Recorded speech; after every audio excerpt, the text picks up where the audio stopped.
అందరికి నమస్తే. Bharat youth TV channel స్వాగతం.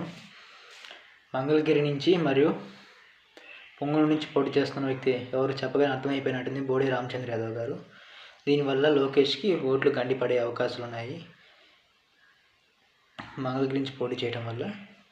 సో ఇప్పుడు నేను మంగళగిరి గురించి నేను చెప్పదలుచుకుంటున్నాను.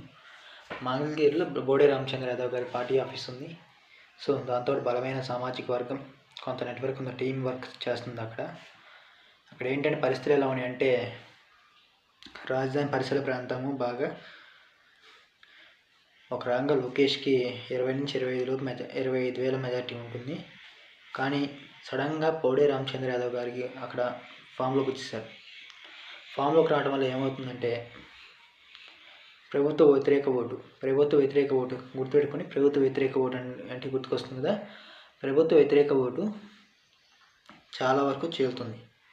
మేబీ ప్రభుత్వానికి వేసే అనుకూలంగా ఓటు బీసీలు, ఇంకా పద్మశాలి వీళ్ళందరూ ఉంటారు. వీళ్ళ ఓట్లు కొన్ని బోడే రామచంద్ర కొంత తెచ్చుకోగలుగుతారు. సో ఇప్పుడైతే 10,000 లోపే ఉంటాయి మెజార్టీస్. బట్ ఇతని ఒక అభ్యర్థిని తక్కువ అంచనా వేయలేము.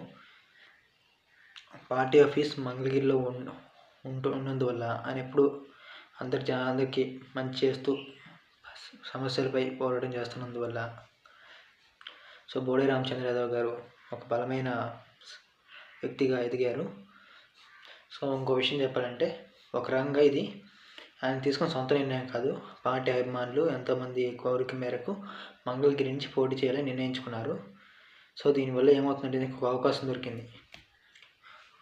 లోకేష్ ఓట్లు కనుక 30,000 ఓట్లు కనుక రాబట్టుకున్నారంటే లోకేష్కి చాలా గండి పడుతుంది. అంతా లోకేష్ ఓట్లు గండి పడుతుంది.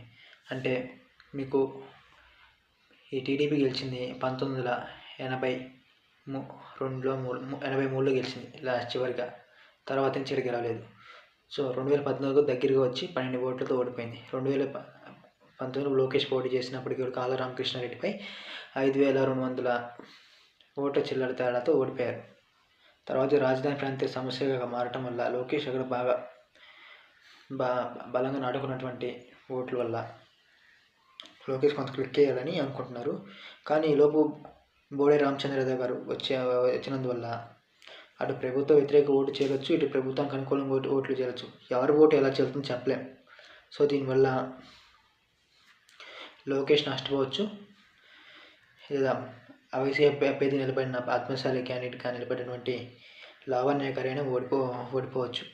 సో ఇందులో ఎవరు గెలిచేస్తే బుట్టిన మెజార్టీతో గెలిచి బయటపడతారు. సో దీనికి ఉన్న ఆప్షన్ ఏంటి అంటే, ఒకే ఒక ఆప్షన్ ఉంది వీళ్ళకి. బోడే రామచంద్ర యాదవ్ గారికి పొంగనూరు నుంచి సపోర్ట్ ఇవ్వడం. టీడీపీ ఓట్లు బోడే రామచంద్ర బదిలీ అయితే,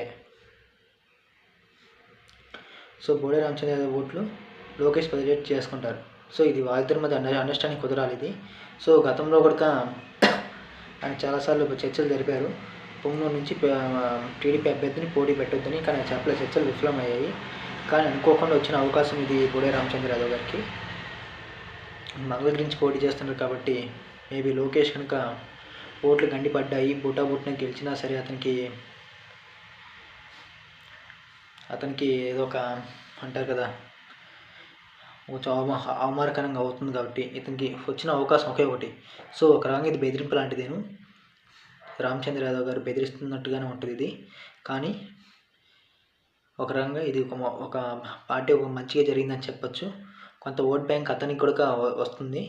కానీ ఇద్దరి మధ్య ఫైనల్గా ఎలక్షన్స్ జరిగే టైం కల్లా ఇంకా నామినేషన్ ఇంకా స్టార్ట్ కాలేదు. ఫైనల్గా రేపు ఎలక్షన్స్ జరిగే టైం కల్లా, నామినేషన్ టైం కన్నా వీళ్ళిద్దరి మధ్య సంబంధం కుదిరితే కనుక మేబీ టీడీపీ కానీ ఇంటర్నల్గా ఏమన్నా సపోర్ట్ ఇస్తే అక్కడ ఓట్లు బదిలీ జరుగుతాయి. రామచంద్ర అక్కడ లోకేష్ ఇక్కడ భారీ మెజార్టీతో గెలిచే అవకాశాలు ఉన్నాయి. సో దీనివల్ల అవకాశం దొరికింది.